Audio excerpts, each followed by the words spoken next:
Bharti news, सीधा, सटीक और निष्पक्ष। Good evening and welcome. You're watching Bharti News.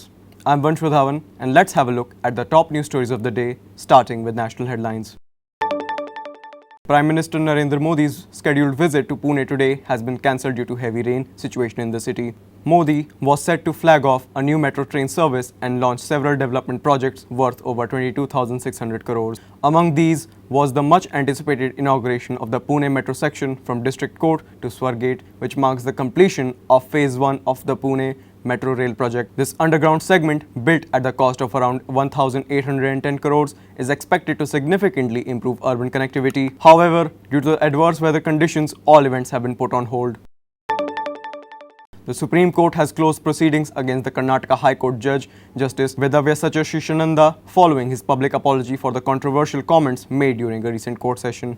Justice Shishananda had referred to a Muslim-majority area in Bengaluru as Pakistan and made inappropriate remarks towards a female lawyer, sparking widespread criticism on social media. Chief Justice of India D.Y. Chandrachud, leading a 5-judge bench, emphasized that no part of Indian territory can be labelled in such a manner as it fundamentally violates the territorial integrity of India as a nation. While acknowledging Justice Shishananda's apology, the bench reiterated the need for clear guidelines to prevent judges from making biased or insensitive comments towards any community or gender.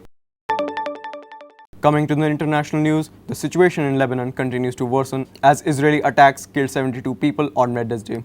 According to Lebanon's Ministry of Health, this brings the death toll from Israel's bombing to over 620, with nearly 500,000 people now displaced due to the ongoing strikes.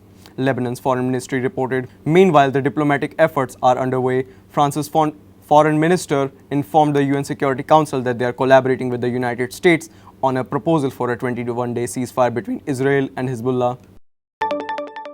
The International Monetary Fund has approved a 7 billion extended fund facility for Pakistan. The first transfer of 1.1 billion is expected to be released by September 30th, 2024. This development was announced by Pakistan's Prime Minister's office, with a formal statement from IMF expected soon. Prime Minister Shehbaz Sharif expressed his satisfaction with the program's approval, highlighting the rapid implementation of the economic reforms and the increase in business activities as a positive indicator. He also acknowledged the rise in remittances from overseas Pakistanis, attributing it to growing confidence in the government's policies. The Prime Minister emphasized that with continued hard work, this could be Pakistan's last IMF bailout.